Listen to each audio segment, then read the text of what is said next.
Olá, telespectadores, bem-vindos novamente ao programa Cepalpena ZMN. Como já sabemos, este programa tem como objetivo apresentar-vos as últimas informações ocorridas na comunidade dos países de língua portuguesa. Iniciamos com a primeira informação. O presidente moçambicano Filipe Nyusi classificou a eleição do país para o Conselho de Segurança das Nações Unidas como uma chegada ao pódio da segurança mundial. O presidente moçambicano Filipe Nyusi classificou hoje a eleição do país para o Conselho de Segurança das Nações Unidas como a chegada ao pódio da segurança mundial com agenda cheia. O fato de nós estarmos já na mesa de debate nas Nações Unidas no âmbito de segurança, isso significa, portanto, o espaço, o pódio para nós transmitirmos aquilo que nós vivemos, aquilo que nós sabemos e aquilo que nós podemos também aprender e discutir com os outros no local próprio, em representação de toda a humanidade, tanto todo mundo, do nosso continente, este com muita prioridade e também aqui da região de onde saímos, para além de nós próprios moçambicanos. Moçambique quer partilhar a experiência de lidar com uma insurgência armada em Cabo Delgado, norte do país, desde 2017, mas Filipe Nyusi referiu que o assento não acaba com o problema. O fato de estarmos no pódio, na mesa e discutirmos, isso ajuda sobremaneira, mas não é a solução única, nem a máxima, nem determinante. É necessária, neste caso podemos nos considerar nesse aspecto, assim como os outros países que lá estão, porque os conflitos são, como disse muito bem, 60% aqui na África, agora existe de todo lado. E esperamos que vamos usar o espaço para darmos a nossa contribuição. Agora ainda é tempo de trocar mensagens e felicitações. O primeiro brinde foi, no entanto, com um antigo presidente moçambicano. Deixei a oportunidade mesmo para o presidente Chissano o fazer em primeira mão, o mérito também é de todos os moçambicanos, ele esteve em frente dos moçambicanos. Mas, como disse, estou a sentir o meu celular ainda a tocar muito e vou fazer esse trabalho mais tarde. O trabalho de retribuir mensagens que antecipam um mandato que arranca em janeiro de 2023. O presidente da República de Portugal defendeu ser preciso realismo sobre as expectativas de regresso de imigrantes qualificados a Portugal. Marcelo de Sousa considerou que o plano de recuperação e resiliência constitui uma oportunidade para os profissionais de saúde. O investimento do Serviço Nacional de Saúde é uma das prioridades já anunciadas e anunciadas para coincidir numa parte com o PRR, com o Plano de Recuperação e Resiliência, e isso está assumido como um compromisso e é um compromisso que vai fazer sentir os seus efeitos nos próximos anos. Penso que é uma ocasião importante, sobretudo com a evolução da pandemia para a endemia. Ultrapassados estes 2 anos foram muito difíceis e notáveis no nosso Serviço Nacional de Saúde, para se investir, para se reestruturar, para se repensar, por razões de carência aqui no Reino Unido, o nível salarial, até porque o nível de vida é diferente, também é verdade que o custo de vida é diferente, o nível é muito mais alto, o nível salarial era à partida, hoje ainda é muito superior ao nível salarial em Portugal e noutros países europeus. Aqui, de facto, é uma realidade que existe no sistema de saúde britânico. É evidente que passa por aí, mas sempre tendo a noção realista de que há países em que o nível de vida é muito mais elevado, o custo de vida também é mais elevado e, portanto, as oportunidades em certos momentos da vida são superiores àquelas que existem no nosso. Os incentivos são importantes em certas áreas. Jovens que querem reiniciar a sua atividade profissional, microempresa, startup, ou como profissionais independentes ou trabalhadores por conta de outra, podem ser importantes. Agora temos de ser realistas. Nós temos estado a viver um período muito difícil, mas todos, o mundo todo, a Europa toda. A pandemia, 2 anos. A guerra e os efeitos da guerra. Nós fazemos o esforço psicológico de muitas vezes dizer a nós próprios: não estamos em crise. É mentira. O mundo todo está a atravessar o fim da pandemia e uma guerra. como não tínhamos na Europa e mesmo no mundo, com esta dimensão geopolítica. Isto tem consequências no bolso das pessoas, das famílias, mas tem aqui também, contaram-me o que era de 1000 libras que tinham de certo tipo de despesas mensais, passar para 1800, 1700, 1900, quer dizer, aumentos de 70, 60, quase 100%. E, portanto, para ser honesto, eu tenho que dizer o seguinte, que espero que esta situação crítica seja ultrapassada e até lá seja possível mitigá-la, para nós também, como outros, podermos ir mais longe utilizando o PRR e os fundos europeus, no sentido de incentivar as pessoas a regressarem a Portugal. Marcelo Rebelo de Sousa considerou que o primeiro-ministro tem amadurecidas as condições para fechar um acordo global bilateral com o Reino Unido. Defendeu que Portugal pode ser, dentro da União Europeia, ponte com este país. Cada Estado é livre de, naquilo que não entra em confronto com a União Europeia, de ter relações bilaterais e haver acordo quanto a essas relações bilaterais. Isso já aconteceu quanto a direitos de britânicos, os mais variados, até políticos em Portugal e portugueses aqui, mas estende-se à matéria económica e financeira. E o Sr. Primeiro-Ministro tem trabalhado muito nisso, e o Governo com o Primeiro-Ministro Boris Johnson e com o Governo britânico, e como o Sr. Primeiro-Ministro cá estará segunda-feira, isto significa que tem amadurecido as condições para um passo em frente no sentido de um acordo, que é um acordo que não contradiz a nossa pertença à União Europeia, mas completa, mostrando que Portugal pode ser uma ponte muito interessante com o aliado tradicional Reino Unido dentro da União Europeia. Portugal e o Reino Unido assinaram uma declaração conjunta sobre a cooperação bilateral. O acordo é o mais amplo em termos de setores abrangidos de todos os Estados-membros da União Europeia. Vamos então ouvir a entrevista do primeiro-ministro português, António Costa.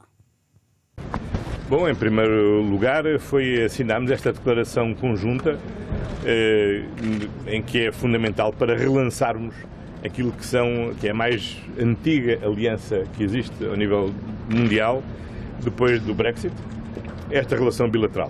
E assinámos uma declaração conjunta, foi das primeiras que os países da União Europeia assinaram, e esta é talvez a mais compreensiva, abrangendo mais temas, desde a área da defesa, a área da investigação, a área das relações entre os povos, a área da ciência, a área do investimento, a área do comércio e, sobretudo, muito focado na área das tecnologias e do investimento comum que temos que fazer em conjunto e queremos fazer em conjunto na área das energias renováveis, na área de eficiência energética e também no apoio à transição digital. Esses são os grandes desafios com que estamos confrontados e acho que o podemos fazer em conjunto.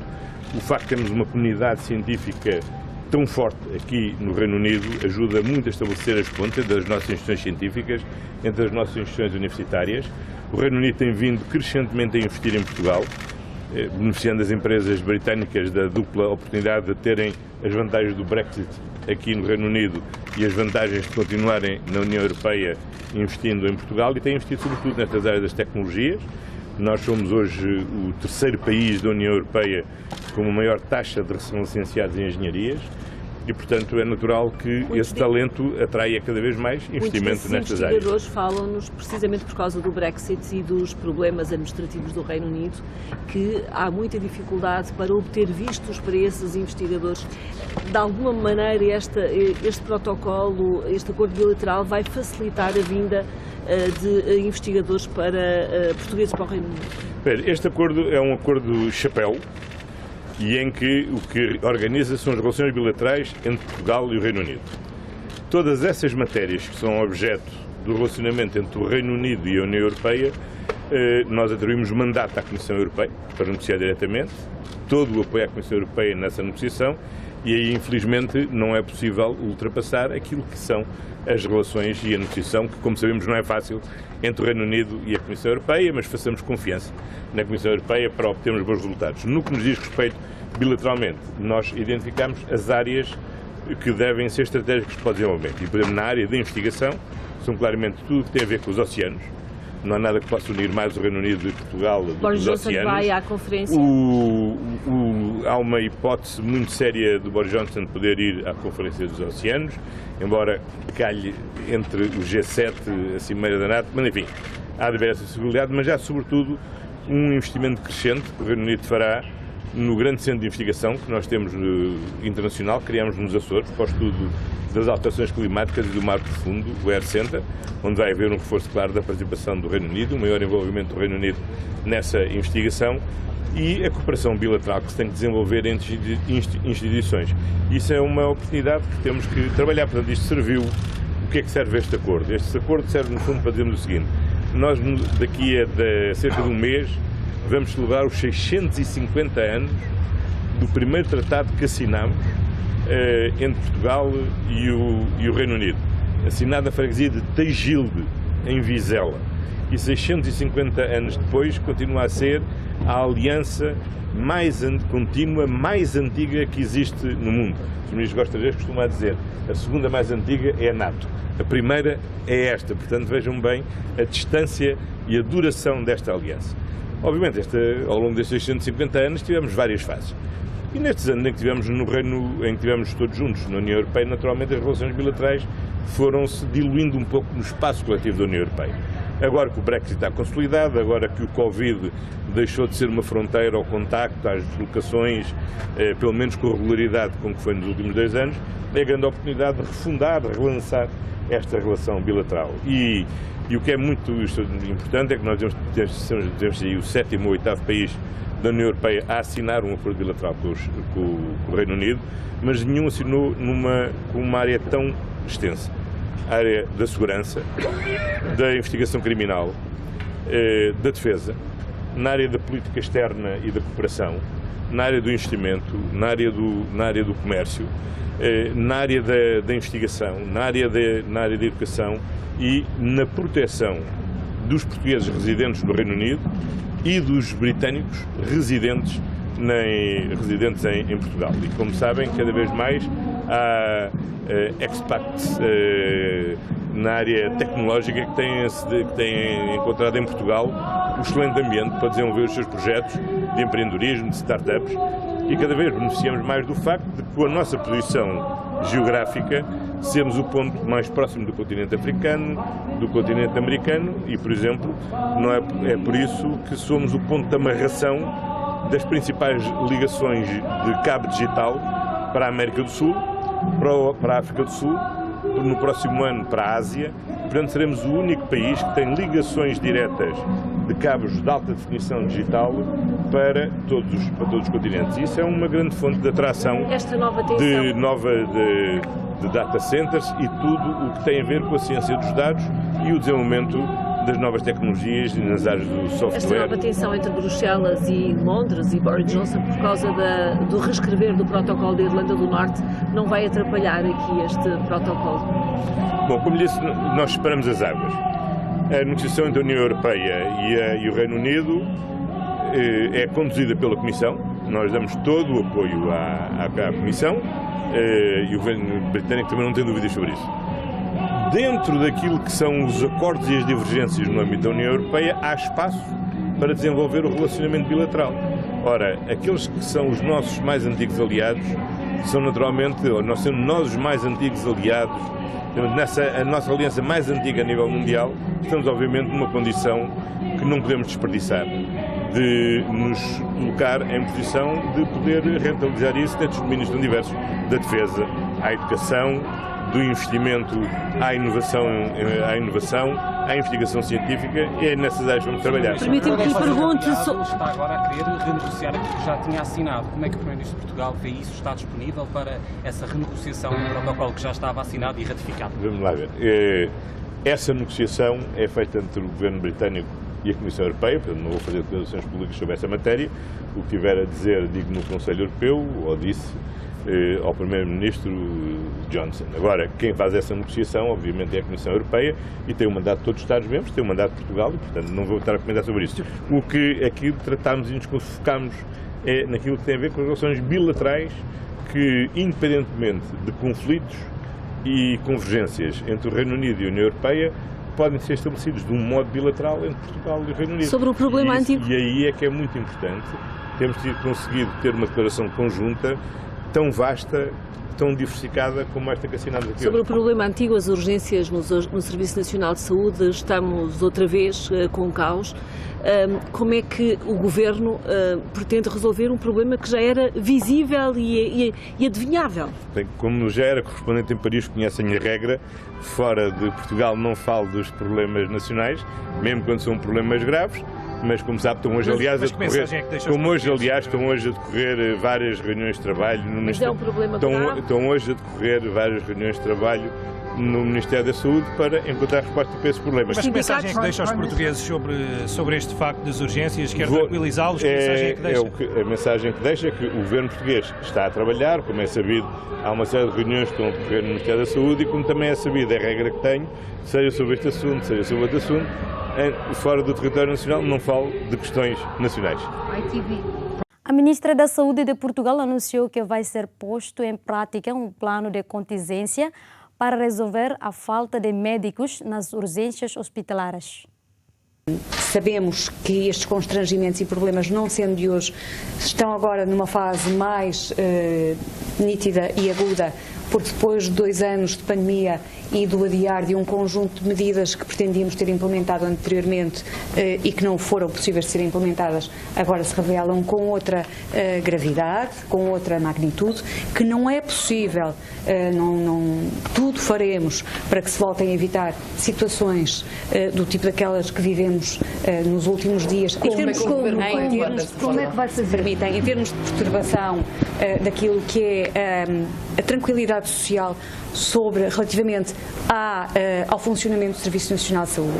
Gostava de sublinhar que o Serviço Nacional de Saúde conseguiu corresponder com muitos picos e com muitas dificuldades, que também são todos conhecidos, a uma pandemia e, portanto, naturalmente, será capaz de se reorganizar para responder às necessidades de saúde materna e obstétrica.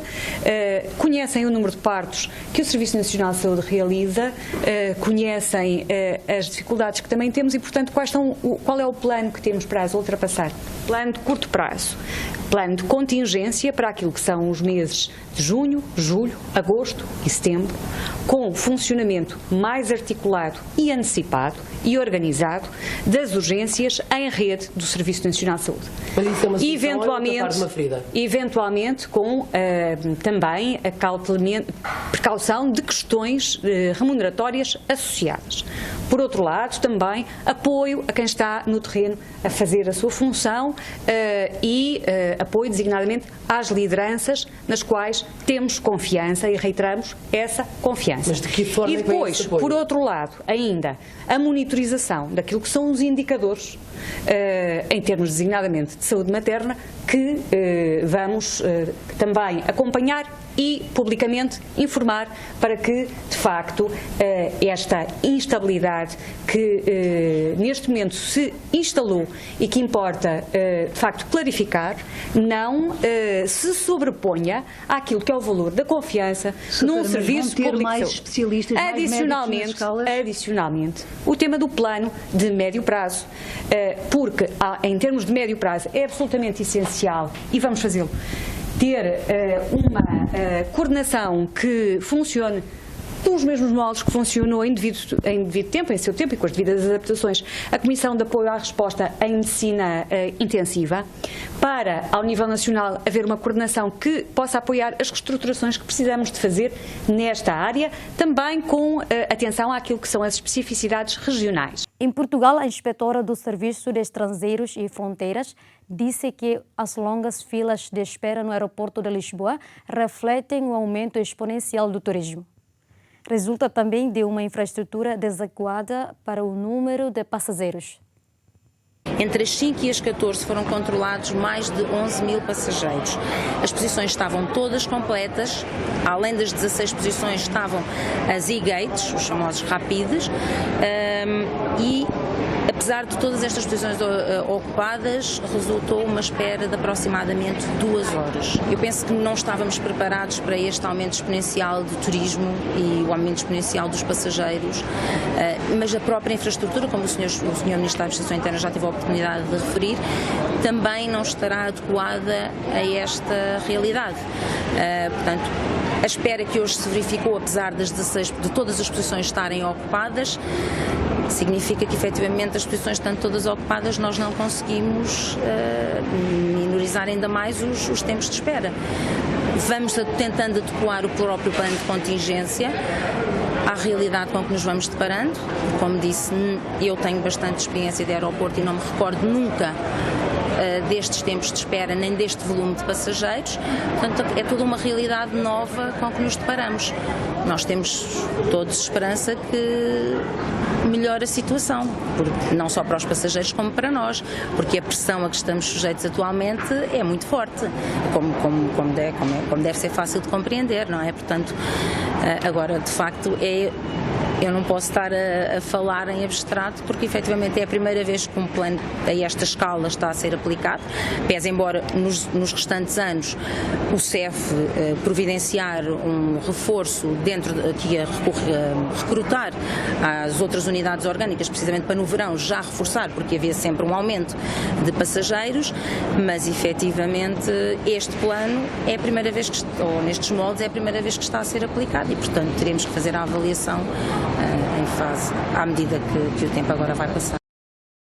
A recuperação de mais de 4.000 notas destruídas nos incêndios de Pedrógão Grande foi o trabalho que mais emocionou a equipa do Banco de Portugal. Mas a maioria das notas valorizadas estiveram enterradas durante vários anos.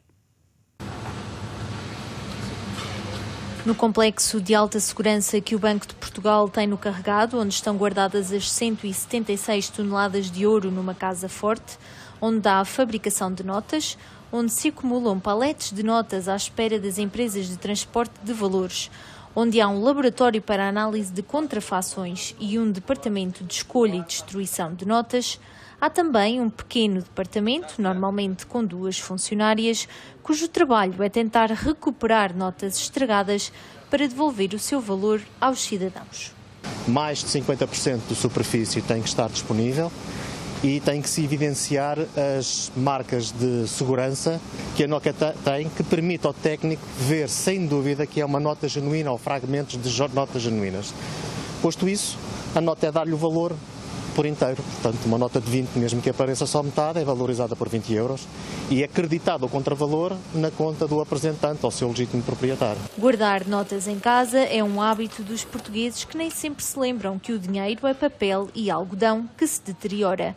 Entregues nos postos do Banco de Portugal ou até enviadas pelo correio, aparecem notas recortadas por crianças, passadas por engano por destruidoras de papel e, portanto, em milhares de tiras, e até descobertas durante a exumação de cadáveres. Se o numerário for deliberadamente danificado, então não é elegível para troca. Aparecem casos de notas de pessoas que guardam, por exemplo, nas fossas, que são casos que chegam cá num estado, como devem imaginar. Temos comidas por animais e depois, enfim, ou regurgitadas ou, enfim, sair de forma mais natural. Temos um caso que nos apareceu aqui há uns tempos, muito engraçado, que foram notas que caíram em mosto de vinho verde tinto e soube-se pelos dados recolhidos que era vinho verde tinto, porque vinha do Minho, e o cheiro era inacreditável aqui a vinho verde tinto. E hoje, não sei se foi por virem cá, se não, recebemos um caso extraordinário que alguém plastificou as notas, provavelmente para guardar, só que, mais uma vez, a nota tem sempre umidade e a umidade depois, os peixinhos fazem o seu trabalho e vão deteriorando a nota, apesar dela estar plastificada. A que vem mais é, de facto, as pessoas que enterram as notas e na esperança que elas fiquem iguais quando precisarem delas e as forem desenterrar. O que é certo é que os bichinhos e a umidade fazem o seu trabalho, porque a nota tem uma componente orgânica, que é o algodão, e o que acontece é que elas simplesmente apodrecem, ganham bolor, apodrecem e chegam muito deterioradas aqui. Temos os incêndios, que é uma outra grande causa de deterioração das notas. sendo o caso mais mediático os incêndios de 2017, em que nos chegaram aqui milhares de notas para valorizarmos, quer das pessoas que tinham em casa guardado e que ardeu nos incêndios, quer de empresas, sendo cá histórias de um empresário que nos ligou a perguntar quando é que nós valorizaríamos as notas que ele enviou para cá, totalmente carbonizadas, porque tinha que pagar os ordenados às pessoas que ficaram sem nada, e foi uma situação muito delicada e que para nós honra-nos naturalmente ter participado ou poder aliviar um bocadinho o sofrimento daquelas pessoas. Recentemente, com receios dos sismos e dos efeitos de eventual lava na ilha de São Jorge, nos Açores, muitas pessoas tiraram dinheiro de casa e, ao perceberem o estado de degradação das notas, muitas vieram parar ao Banco de Portugal para serem valorizadas. Cabe agora aos funcionários compor o puzzle. Em Portugal, 60 toneladas de microalgas usadas em alimentação, suplementos dietéticos e fertilizantes são anualmente produzidas pela Almicroalgae. A empresa prevê atingir este ano os 2 milhões de euros em vendas. Alimentação, suplementos dietéticos, cosmética, rações animais e fertilizantes são algumas das utilizações para as microalgas. 60 toneladas são anualmente produzidas em Pataias, Alcobaça, por uma empresa que prevê atingir este ano os 2 milhões de euros em vendas. A All Microalgae, criada em 2007 pelo grupo Cecil, começou por ser um projeto para sequestrar dióxido de carbono da indústria cimenteira, mas a investigação desenvolvida acabou por levar à produção de microalgas à escala global em 2013. Rapidamente a gente percebeu que esta ideia da mitigação de CO2 não iríamos conseguir levá-la além do proof of the concept, ou prova de conceito. Porquê? Porque depois, para irmos para a indústria como a cosmecêutica, a nutracêutica e a indústria alimentar, os pré-requisitos da segurança, de alguma forma, ou dos requisitos de certificação são muito exigentes, e nós tivemos que recorrer a um CO2 que é food grade, que é certificado, e, portanto, tivemos que mudar um bocadinho o mindset para conseguirmos depois estabelecer-nos no mercado. Atualmente a produzir cerca de 60 espécies, entre elas a clorela e a spirulina, a empresa exporta cerca de 90 a 95% das 60 toneladas anuais. No próximo ano pretendem atingir as 120 toneladas num volume de negócios que tem vindo a crescer, muito também devido à sua aposta na inovação. As algas de diferentes cores, a fermentação, os novos produtos, portanto sempre houve aqui do nosso lado uma visão de que pelo menos uma vez por ano nós tínhamos de ter uma novidade, porque é assim que depois a indústria alimentar vem ter connosco, quer saber, quer novas ideias, acabam por nos acompanhar neste processo. Mas também percebemos que para chegarmos a valores muito interessantes de venda, temos que ir para o mercado da alimentação animal e temos que ir também para o mercado portanto, dos fertilizantes biológicos. Exemplo disso é o projeto que a All Microalgae está a desenvolver com uma empresa de rações para entrar na escala de valor, por exemplo, do porco, tentando com dados reais, como animais in vivo, demonstrar que as algas têm um efeito benéfico na sua alimentação. A empresa, que estará representada na Cimeira dos Oceanos através da Associação Proalga, vinca igualmente um compromisso inequívoco com o mar, sublinhando a importância das microalgas na alimentação dos peixes e na qualidade dos oceanos, entre os muitos benefícios desta matéria-prima que querem dar a conhecer internacionalmente. As comemorações oficiais do Dia de Portugal, de Camões e das comunidades portuguesas arrancaram em Braga com o içar da bandeira nacional. Marcaram presença o Presidente da República, Marcelo Rebelo de Sousa. As comemorações oficiais do Dia de Portugal, de Camões e das comunidades portuguesas arrancaram esta manhã em Braga com o içar da bandeira nacional na presença do Presidente da República, que destacou a proximidade da população com as Forças Armadas. Marcelo Rebelo de Sousa vai manter um programa intenso até sexta-feira, quando intervirá na cerimónia militar comemorativa do 10 de junho, em que também irá discursar o constitucionalista Jorge Miranda, que preside a comissão organizadora destas comemorações. Depois, as celebrações do Dia de Portugal prosseguirão em Londres, no Reino Unido, com a participação do chefe de Estado e do Primeiro-Ministro, António Costa, que voltam a assinalar esta data junto de comunidades imigrantes portuguesas, retomando um modelo que lançaram juntos em 2016, interrompido nos últimos 2 anos devido à pandemia de Covid-19.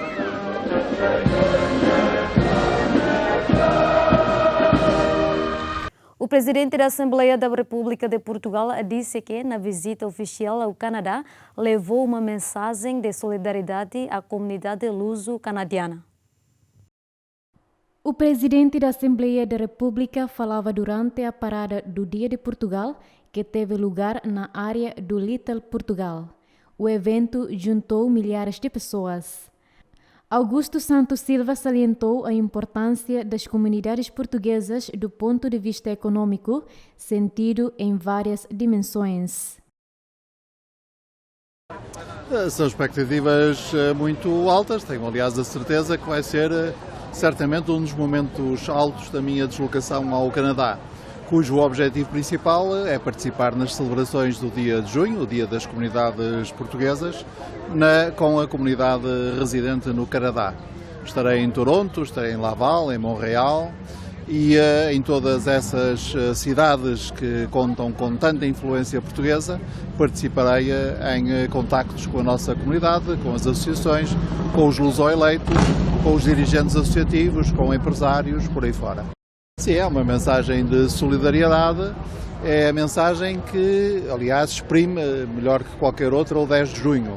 É que Portugal tem 10 milhões e meio de pessoas a residir no seu território europeu e tem mais de 5 milhões a residir em praticamente todos os países do mundo. Se nós considerarmos os portugueses e os luso-descendentes, é esse o número, mais de 5 milhões de compatriotas nossos que vivem em praticamente todos os países do mundo. 500 mil vivem aqui no Canadá e por isso mesmo escolhi o Canadá como a primeira deslocação no âmbito do 10 de junho que, enquanto Presidente do Parlamento Português, realizarei. Como sabe, há uma belíssima tradição recente em Portugal, que é o Presidente da República e o Primeiro-Ministro participarem nas celebrações do 10 de junho, não só em Portugal, como junto de uma comunidade no estrangeiro.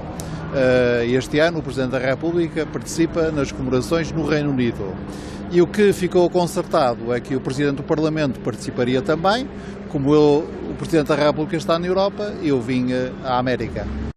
Sim, a importância das comunidades portuguesas do ponto de vista económico faz-se sentir em várias dimensões. Em primeiro lugar, pelas chamadas remessas, pelas poupanças que os portugueses residentes do estrangeiro transferem para Portugal, que neste momento, convém que saibamos, representam qualquer coisa como 1,5% da riqueza nacional.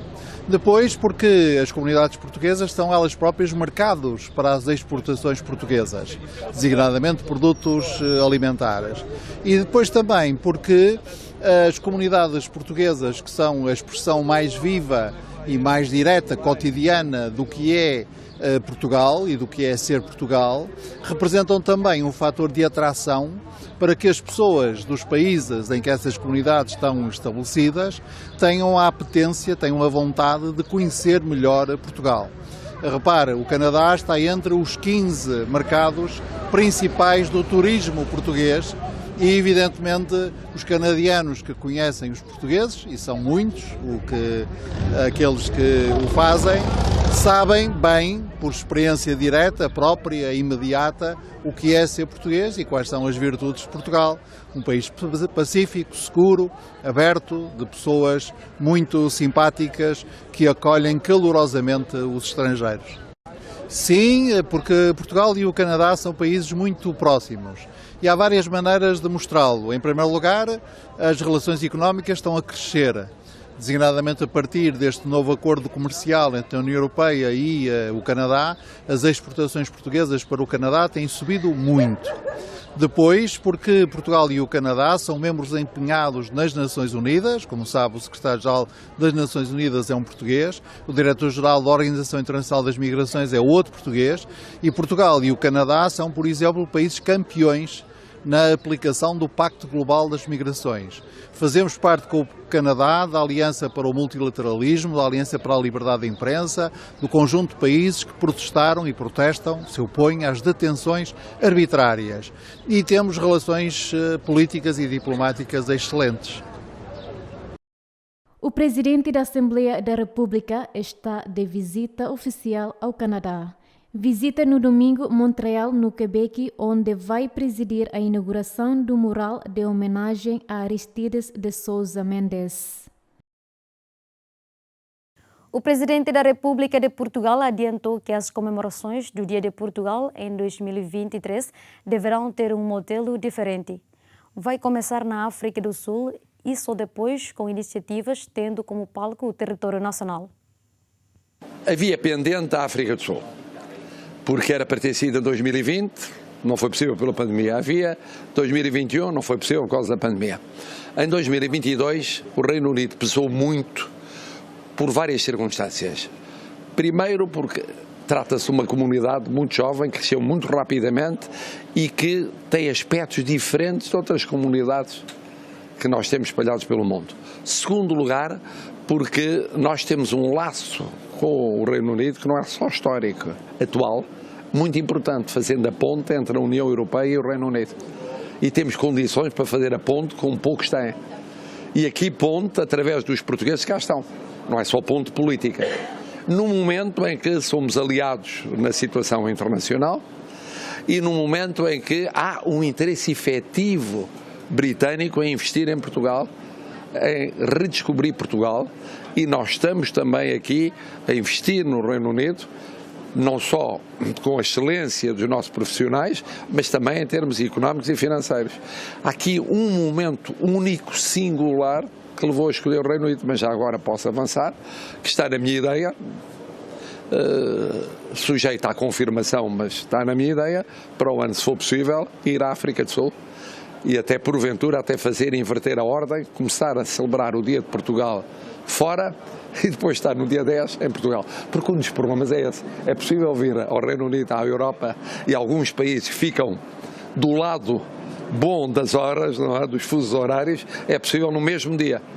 É muito difícil ir, é longa distância e ainda chegar no dia 10, quando vamos para leste, ou quando vamos, digamos assim, não muito para leste, mas com viagens muito longas. É uma hipótese a equacionar, começar a celebrar o Dia de Portugal antes e depois culminar em território físico português. Cada vez mais negócios na costa alentejana tiram proveito do mar e atraem turistas à procura de novas aventuras.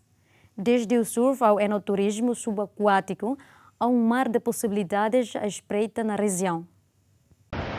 Na costa alentejana são cada vez mais os negócios que tiram proveito do mar e atraem turistas à procura de novas possibilidades geridas por jovens da região que surfam esta onda de oportunidades. A aposta numa escola de surf na Praia da Vieirinha, em Sines, tem-se revelado cada vez mais rentável para este jovem empresário e turistas portugueses e estrangeiros não faltam ao longo do ano. Procuram o surf, não é? Procuram a costa portuguesa, a costa alentejana também cada vez mais, por um destino mais tranquilo, mais calmo e com grande qualidade. Temos uma dificuldade grande com a sazonalidade, que é fixar pessoas a trabalhar, não é? Termos uma equipa estável, porque pronto, esse é o grande problema do turismo e da sazonalidade, é esse, porque todos os anos estamos à procura de pessoas novas para trabalhar, formar uma equipa e nem sempre conseguimos manter a equipa para o ano seguinte. Portanto, estou muito focado em trabalhar fora do que é época alta. Para tirar partido das condições que a natureza e esta costa têm para oferecer, o empresário decidiu também apostar num alojamento local em Porto Covo. O objetivo da Ocean House não é ter diretamente pessoas que vêm para o surf, portanto, é o foco um bocado, o goal é criar um espaço para amantes da natureza e amantes do mar. Portanto, estamos numa zona privilegiada, no Parque Natural Rota Vicentina, Porto Covo, e criar um serviço de qualidade para quem gosta de passar tempo ao ar livre. Mais a sul, na Praia da Franquia, em Vila Nova de Mil Fontes, é António Pereira que desafia os turistas a passeios de stand-up paddle, uma atividade que o jovem começou a desenvolver há cerca de 5 anos e que tem sido bem recebida pelos banhistas. Esta aventura começou em 2017.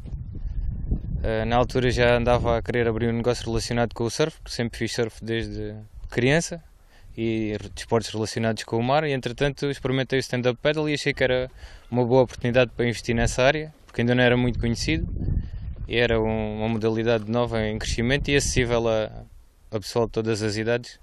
O investimento inicial garantiu-lhe a compra dos equipamentos para desenvolver a atividade e, apesar do verão continuar a ser a época mais alta, o negócio não para ao longo do ano, com clientes dos 8 aos 80.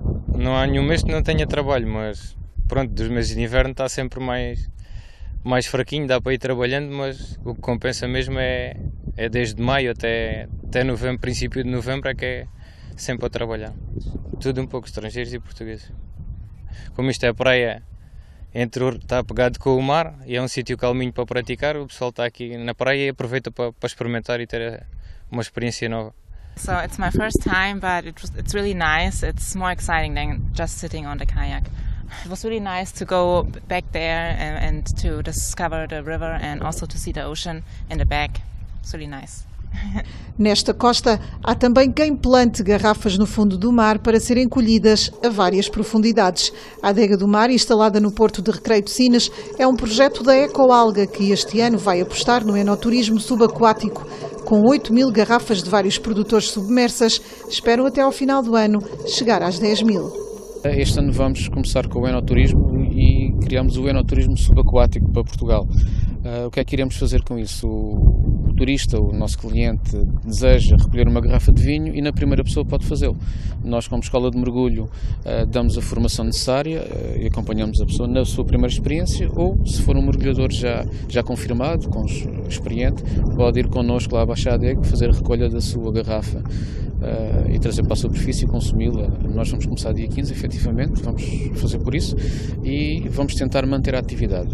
Certo é que nós somos muito sazonais e esta região é muito sazonal. Até 15 de setembro, até outubro, provavelmente vamos conseguir fazer esta disciplina. Um porto excepcional do ponto de vista ecológico. Provavelmente vamos ter aqui grandes zonas com muita vida marinha em que os turistas recolhem a sua garrafa de vinho e vão apreciar uma biodiversidade fabulosa que está dentro deste porto. Além de serem o principal regulador do clima no planeta e de fornecerem metade do oxigênio, os oceanos permitem o sustento de milhares de milhões de pessoas, mas estão a aquecer, a subir e a acidificar, diz a ONU, que alerta que a capacidade dos oceanos de sustentar a vida na água e em terra não é infinita. Foram as informações dadas nesta edição. Até a próxima.